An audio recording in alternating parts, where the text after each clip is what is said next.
इस वीडियो में हम लोग जानेंगे आर्टिकल 210 के बारे में। ये आर्टिकल बताता है कि जो लेजिस्लेचर होता है स्टेट का, मतलब कि legislative council, legislative assembly, governors, तो उन लोगों को कौन सा लैंग्वेज यूज़ किया जाना चाहिए या कौन सा लैंग्वेज का इस्तेमाल होगा। अब ये नहीं कि बोलचाल, ऑफिशियल लैंग्वेज का बात हो रहा है यहाँ पर, ठीक है।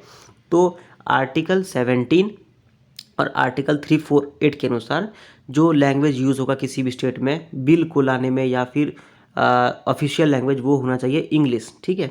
लेकिन इस आर्टिकल के अनुसार ये कहा जा रहा है कि जो भी राज्य का ऑफिशियल लैंग्वेज होगा, मतलब जैसे मान लेते हैं कि झारखंड में संथाली हो या फिर बिहार में हिंदी हो, ठीक है।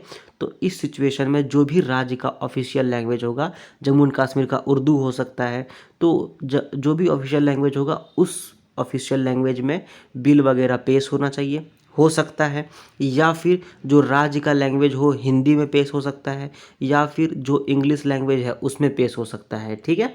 अब मान लेते हैं कि कोई मेंबर लेजिस्लेटिव असेंबली में, विधानसभा में कुछ बोलना चाहता है और उसको ना हिंदी आती है, ना इंग्लिश आती है, ना ही उर्दू आती है, मतलब जो भी नॉर्मल लैंग्वेज होता है वो नहीं आता। बस उसको जो उनका घर का भाषा है, मतलब खोट्टा भाषा, वो आता है, ठीक है। संथाली लैंग्वेज आता है, वो संथाल से है।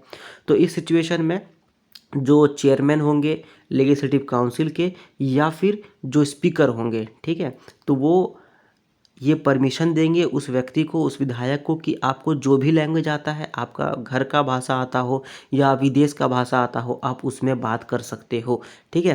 तो ये उन लोगों के पास पूरा पूरी हक है कि वो जो लैंग्वेज चाहे उसमें बात कर सकते हैं। अपना मातृभाषा में बात कर सकते हैं, अपना घर का भाषा में बात कर सकते हैं, या फिर विदेशी भाषा अगर उसको आता है तो विदेशी भाषा में बात किया जा सकता है, हिंदी इंग्लिश अगर ना आता हो तो ये था हमारा आर्टिकल 210 210। इसमें ये बताया गया था कि जो स्टेट है वो अपना स्टेट का, जो राज्य का जो लैंग्वेज है उसमें बिल को इंट्रोड्यूस किया जा सकता है, उसमें ऑफिशियली वर्क किया जा सकता है, या फिर जो आर्टिकल 348 में है इंग्लिश में वर्क किया जा सकता है, इंग्लिश में ऑफिशियली काम कम्युनिकेट किया जा सकता है, या हिंदी में कम्युनिकेट किया जा सकता है, ठीक है।